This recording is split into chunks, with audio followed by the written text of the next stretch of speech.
வணக்கம். நம்ம சேனலுக்கு தொடர்ந்து ஆதரவளித்துக் கொண்டிருக்கும் நல்ல உள்ளங்களுக்கு நன்றி. தொடர்ச்சியாக ஆதரவு கொடுங்க. வைகோவின் நடைப்பயணம் ஒரு முழுநீள சினிமா பார்த்த திருப்தி அங்கே இருக்கக்கூடிய தொண்டர்களுக்கு கிடைச்சதா அப்படின்னா வில்லங்கமான வைகோவுடைய நடைப்பயணம்னே சொல்லலாம். ஏன் ஒரு பக்கம் திரும்ப அவர்கள் சொல்கிறாரு, வரக்கூடிய தேர்தல் என்ன தெரியுமா, சனாதனத்துக்கும் பெரியாருக்கும் இடைக்கக்கூடிய தேர்தல், தளபதி அவர்கள் தலைமையில் நம்ம வீறு நடை போடுவோம் அப்படின்னு அவர் சொல்கிறாரு. வைகோ இனிமேல் நடைபயணம்லாம் போகக்கூடாது, அவர் உடல்நலனை கருத்தில் கொண்டு, ஏன்னா அவர் தமிழ்நாட்டுடைய சொத்து அப்படின்னு ஸ்டாலின் அவர்கள் சொல்கிறாரு. இன்னொரு பக்கம் பார்த்தீங்கன்னா சினிமாக்காரர்களை அப்படியே லைட்டாக பொழந்து விட்றாரு சிஎம். என்னங்க சினிமாக்காரங்களுக்கும் திமுகவுக்கும் ஒரு அண்டர்ஸ்டாண்டிங் இருக்குமா, ஏன் சினிமாவை தாக்குறாரு அப்படின்னா வந்த மேட்ரு அப்படி. அப்போ இன்றைக்கி திமுக இந்த விஷயத்தை எப்படி கையாளுது? இன்றைக்கி நடந்த அந்த கூட்டத்தில் திருமாவுடைய பேச்சை பார்த்துட்டு நமக்கு ஒன்று தோழியுது, இந்த 2-3 சீட்டுக்காக திருமாவளவன் அவர்கள் இப்படி பேசுவது சரியா? பார்த்துட்டு இருக்க நீங்களே சொல்லுங்கள்.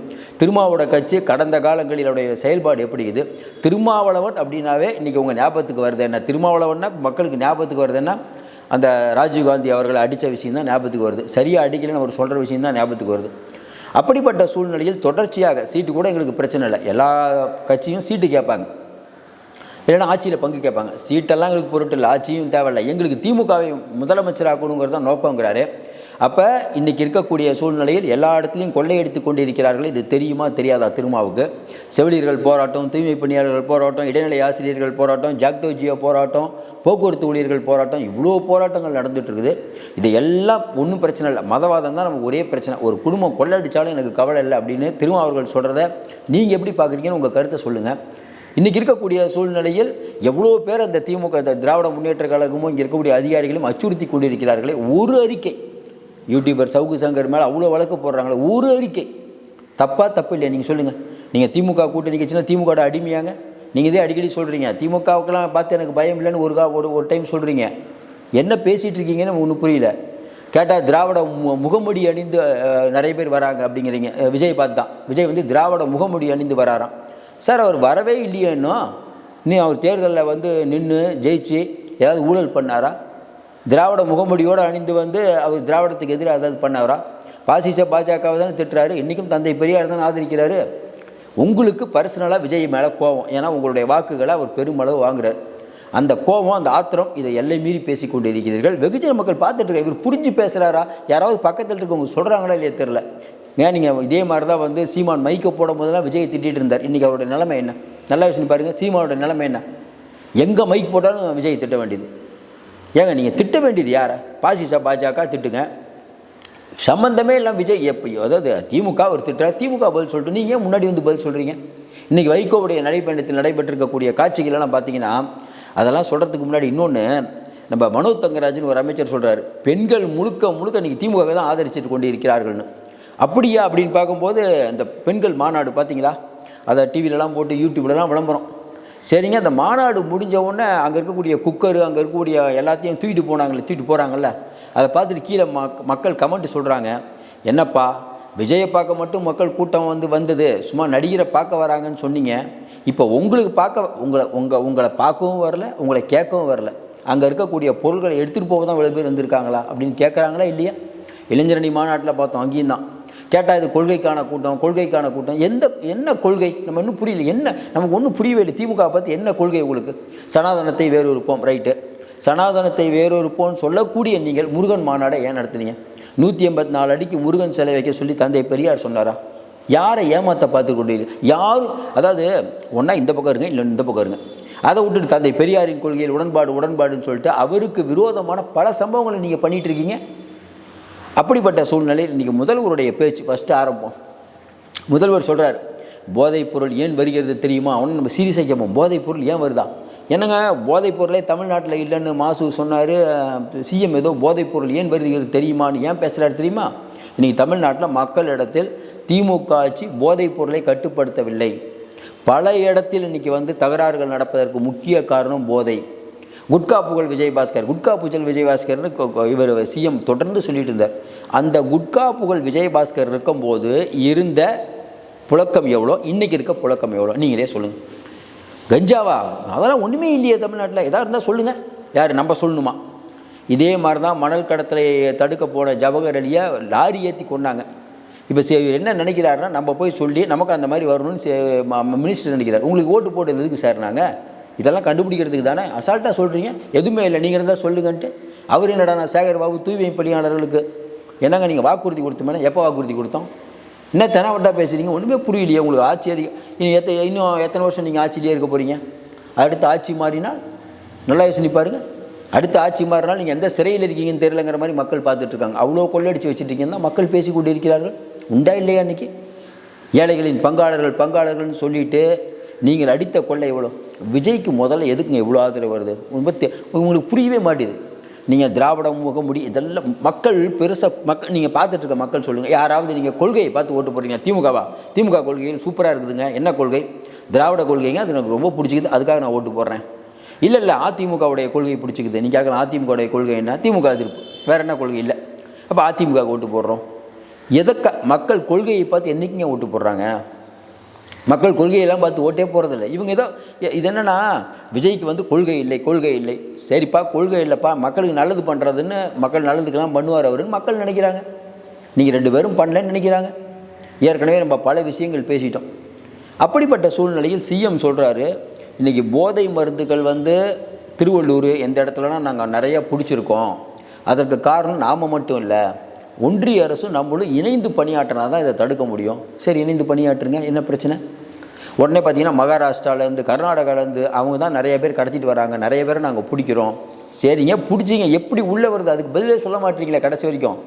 இல்லை சினிமாக்காரங்க மேலேயும் தப்பு இருக்குதுன்னாரு. நமக்கு ஒன்றும் புரியல. திடீர்னு சினிமாவுக்கு போயிட்டாரு. என்ன விஷயம்னா, ஏன்னா சினிமாக்காரங்க போதைப்பொருள் கலாச்சாரத்தை ஊக்குவிக்கிறாங்க. ரைட், இந்த சினிமாக்காரங்க போதைப்பொருள் கலாச்சாரத்தை ஊக்குவிக்கிறாங்கன்னு உங்களுக்கு தெரியுமா தெரியாதா? தெரியும். சினிமாக்காரர்களை இந்த அளவுக்கு வளர்த்து வர்றது யார்? அறிவு திருவிழான்னு ஒரு திருவிழா நடத்தி அங்கேயும் சிவகார்த்திகேயன் ஒரு நடிகரை கூப்பிட்றீங்களே, நல்லா யோசிப்பாரு. அறிவு திருவிழாவுக்கு சிவகார்த்திகேயன் எதுக்கு? இன்றைக்கி ஓய்வு பெற்ற பேராசிரியர்கள் எவ்வளோ பேர் இருக்காங்க, நல்லா யோசிப்பாருங்க. எவ்வளோ பேர் இருக்காங்க. அவங்கள விட்டுட்டு சிவகார்த்தி எல்லா இடத்துலையும் நடிகரை கூப்பிட்டு வச்சு அவங்கள வச்சு எல்லா விஷயத்தையும் பண்ண வைப்பது யார்? அப்போ நடிகர்களை ஊக்குவிப்பது யார்? இந்த மாதிரியான படங்களை எடுக்கக்கூடிய நிறுவனங்கள் நல்லா யோசனை பாருங்கள். இன்றைக்கி உங்களுக்கு வேண்டியப்பட்ட நிறுவனமே இருக்குது. அந்த நிறுவனம் எடுத்த படத்தில் எத்தனை இந்த மாதிரி எடுத்திருக்காங்க? எல்லாமே மக்களை நல்வழிப்படுத்தக்கூடிய படங்களாக நீங்களே சொல்லுங்களேன். இப்போ முதல்வர் பேசுகிறது எனக்கு விசித்திரமாக இருக்குது இதெல்லாம் பேசும்போது. இப்போ நீங்கள் மற்றவங்களை கை காட்டும் போது உங்கள் கை பின்னால் 3 கை உங்களை நோக்கிட்டு இருக்குல்ல. கேட்டால் ஒன்றிய அரசுங்கிறீங்க, மாநில அரசு நினச்சா உள்ளே வராமல் தடுக்கலாமா தடுக்க விடாமல்? நீங்களே சொல்லுங்கள் சார், நம்ம ஒன்றும் புரியல. மாநில அரசு போலீஸ் யார்? போலீஸ் இவர் கண்ட்ரோல் தானே, உங்கள் கண்ட்ரோல் தானே. ஒன்றிய அரசு உள்ளே வருதுன்னா தடுங்க. மற்ற மாநிலங்களில் தடுக்கிறாங்கல்ல, உங்களால் ஏன் தடுக்க முடியல? நல்லா யோசனை பாருங்கள். கனிமொழிகள் சொன்னாங்கல்ல, நிறைய பேர் தாலியாக இருக்கிறாங்க, டாஸ்மார்க் இன்றைக்கி என்ன பண்ணாங்க? டாஸ்மார்க்கு மூட முடியுமா? நல்லா சொல்லுங்கள், டாஸ்மார்க்கு மூட முடியுமா? ஆனால் திமுக பார்த்து அதிமுக சொல்லும், அதிமுக வந்தால் திமுக சொல்லும். நமக்கு மக்களுக்கு ஒன்றுமே புரியாது. இன்றைக்கி கூட சினிமாக்காரர்கள் அப்படிங்கிறவங்க இந்த விஷயத்தில் கவனமாக கையாளணும்னு சிஎம் சொல்கிறாரு. காலம் கடந்த பிறகு சூரிய நமஸ்காரம்ல அதுதான் சிஎம் பண்ணிகிட்ருக்காரு. தொடர்ந்து என்னென்னா இன்றைக்கி இவர் நம்ம திருமாவர்கள் பேசும்போது முகமடி அஞ்சு வராங்க. விஜயை ரொம்ப டார்கெட் பண்ணுறது எதுக்குன்னா, விஜயை டார்கெட் பண்ணால் முதலமைச்சர் மகிழ்வார். இப்போ சிஎம் பேசினதை பார்த்தோம். அடுத்து திருமாவர்களுடைய ஆவேசமான பேச்சு பாருங்கள். வரக்கூடிய தேர்தல் ரொம்ப முக்கியமான தேர்தல். நம்ம சொல்கிறோம், போன தடவை சட்டமன்ற தேர்தலும் இதே தான் நீங்கள் சொன்னீங்க, இப்போயும் இதே தான் சொல்கிறீங்க. எல்லா தேர்தலும் முக்கியமான தேர்தல் தான். உங்களுக்கு தேவை என்ன? உங்களுக்கு தேவை ஒரு 4 சீட்டு. அதில் 2 சீட்டு திமுக சின்னத்தில் கூட நிற்பீங்க. ரவிக்குமார்லாம் திமுக சின்னத்தில் தான் நிற்பாங்க. என்ன கொள்கை உங்களுக்கு? ஒடுக்கப்பட்ட மக்களுடைய மேம்பாடு. சரி, ஒடுக்கப்பட்ட மேம்பாட்டுக்கு நீங்கள் அந்த 4 வருஷமாக என்ன பண்ணீங்க? ஒடுக்கப்பட்டவர்களுக்கு அக்குருவம் நடக்கும்போதெல்லாம் அமைதியாக இருந்தீர்கள். வேங்கை வயல் சம்பவத்தில் நீங்கள் என்ன கொந்தளிச்சிங்க? நல்லா யோசிப்பார். ஆணவ படுகொலையில் நீங்கள் எந்த அளவுக்கு பெரிய ரணகலத்தை தமிழ்நாட்டில் ஏற்படுத்தினீங்க? கேட்டால் ஆணவ படுகொலைக்கு விஜய் கருத்து சொல்லணும். நீங்கள் தானே சார் பதவியிலலாம் இருக்கீங்க, எம்பியாக இருக்கீங்க, நீங்கள் கருத்து சொல்லுங்கள். சொன்னீங்களா? வடகாடு சம்பவத்தில் போலீஸார் அத்துமீறல். சரி, சிஎம் தானே காரணம், சிஎம் காரணம் ஸ்ட்ரெயிட்டாக சொல்லுங்கள். அதையும் சொல்ல மாட்டீங்க. ஆனால் எல்லாத்துக்கும் காரணம் பாசிச பாஜக. இது எப்படி ஏற்றுக்க முடியும்? திருமாவளவர்கள் தொடர்ந்து அம்பலப்பட்டிருக்கார். ஒரு பக்கம் சினிமாக்காரங்க மற்றவங்க தான் காரணம் போதை பொருள்னு சொல்லிட்டு தப்பிக்க பார்த்து கொண்டிருக்கிறார் சிஎம். இது ரொம்ப தப்பு. இன்னொரு பக்கம் பார்த்தீங்கன்னா திருமாவர்கள், விஜய், சீமானு இவங்க தான் காரணம். இவங்கெல்லாம் முகமுடி போட்டு வராங்க. பிஜேபி வந்துடும். தொடர்ந்து எத்தனை எலெக்ஷனில் தான் பிஜேபி வந்துடும் நீங்கள் ஜெயிச்சுக்கிட்டே இருப்பீங்க. நான் ஏற்கனவே சொன்ன மாதிரி மக்கள் ஏன் விஜயை விஜய்க்கு ஓட்டு நிறையா நீங்கள் இப்போ நிறைய நானே பேசுகிறேங்க, நிறைய பேர் சொல்கிறாங்க திமுக விஜய்க்கு தான் ஓட்டு போடுவோம், திமுக வரக்கூடாதுங்கிறாங்க. ஒன்றும் புரியல, ஏங்க விஜய்க்கு ஓட்டு போடுவீங்கன்னா இல்லைங்க அவர் வந்து நல்லா பண்ணுவார். இவங்க ஐயோ என்னங்க நீங்கள் 2 பேர் சேர்ந்து அப்படிங்கிற அளவுக்கு போயிடுச்சு. அதுவும் திமுக மேலே அவ்வளோ கோபத்தில் இருக்காங்க மக்கள். ஒரு பக்கம் தியாகின்னு அழைக்கக்கூடிய செந்தில் பாலாஜி, இன்னொன்று குண்டும் குழியுமான சாலைகள். ஒவ்வொரு தடவையும் மழை வரும்போது தண்ணி நிற்குதா இல்லையா?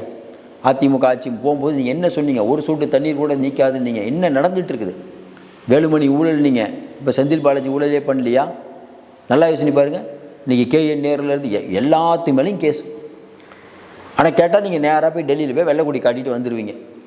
அதாவது திமுகவுடைய ஸ்மார்ட்டான ஒரு மூவ் பார்த்தீங்கன்னா, மற்ற வேலை மம்தா பானர்ஜியோ கெஜ்ரிவாலோ போரிட்டு பிஜேபி அவங்கள வந்து விழுங்கிடும். ஆனால் இவங்க அப்படி இல்லை, போரே இல்லை. ஏதாவதுனா வெள்ளைக்குடி தூக்கிட்டு போகிறது, ஐயா எங்களை விட்டுருங்கன்னு சொல்கிறது, அவ்வளோ தான். வேறு என்ன நம்ம பேசுகிறது இதில்? அப்போ இன்றைக்கி நடந்த வைகோவுடைய அந்த நடைப்பயணம் அப்படிங்கிறது மத நல்லிணக்கத்தை வலியுறுத்தியான். மத கலவரத்தை இங்கே தூண்டுறது யார்? இந்தியா ஃபுல்லாக மத கலவரம் அப்படின்னாவே நமக்கு ஞாபகம் வரும் பிஜேபி. ரைட்டு. திருப்பரங்குன்ற விஷயத்தை எடுத்துக்குவோம். திருப்பரங்குன்ற விஷயம் இவ்வளோ தூரம் பெருசாக்குறதுக்கு யார் காரணம்? திருப்பரங்குன்ற விஷயத்தில் நீதியரசர் சொல்கிறாரு, ஒரு தீர்ப்பு சொல்கிறார். சரிங்க, நிறைவேற்றுறாங்க. நிறைவேற்றிட்டு இவர் வந்து வேணுனே பண்ணுறாரு, எங்களுக்கு உடன்பாடு இல்லை, நீங்கள் உச்சநீதிமன்றம் போய்ட்டு மக்கள் மன்றத்தில் சொல்லணும். பாருங்கள், தேவையில்லாமல் பிஜேபி ஒரு பதட்டத்தை ஏற்படுத்துது.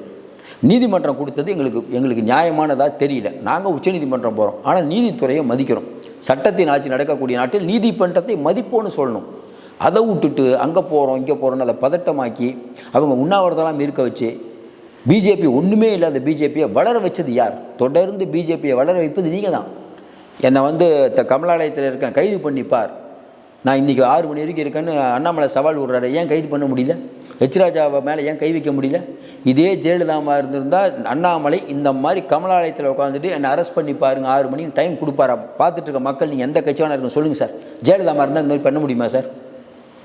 இந்த மாதிரி வந்து நம்ம ராஜாலாம் இந்த மாதிரி பேச முடியுமா? இவங்களுக்கெல்லாம் யார் இந்த தைரியம் கொடுத்துருக்குது? முதல்வர், பொம்மை முதல்வர் ஒன்றும் பிரச்சனை இல்லை, நம்ம ஆட்டுக்கு பேசுவோம். பயந்துருக்காங்க அவங்க. நிறைய பேர் மேலே கேஸ் இருக்குது, ஒன்றும் பண்ண முடியாது நம்மளை.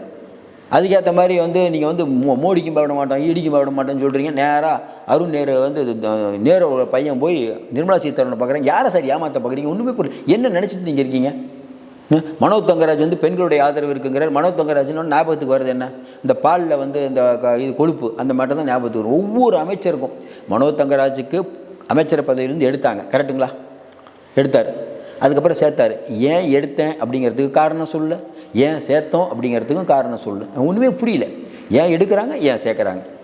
அப்போ இன்றைக்கி இருக்கக்கூடிய அரசு அப்படிங்கிறது ஒன்றுமே புரியாமல் இருக்குது. அது என்ன நினச்சிட்டு இருக்குதுன்னா, லட்சம் கோடி பணம் இருக்குது, கூட்டணி பலமாக இருக்குது, இதை வச்சு இன்னும் பசையை இறக்கி ஜெயிக்கலாம் அப்படிங்கிற ஒரு முடிவு கூட்டணி கட்சிகள்லாம் பிளவு பண்ணி இருக்காங்க, எதிர்கட்சிகளாக நினைக்கிறாங்க. பார்த்துட்ருப்போம், நினப்பு தான் பொழப்பு கெடுக்குதுங்கிற மாதிரி நிறையா விஷயம் அவங்க நினச்சிட்டு இருக்காங்க. தொடர்ந்து நம்ம நிறைய அண்மை தவிர்த்துருக்கோம். தொடர்ந்து எனக்கு ஆதரவு கொடுத்துட்ருக்கீங்க.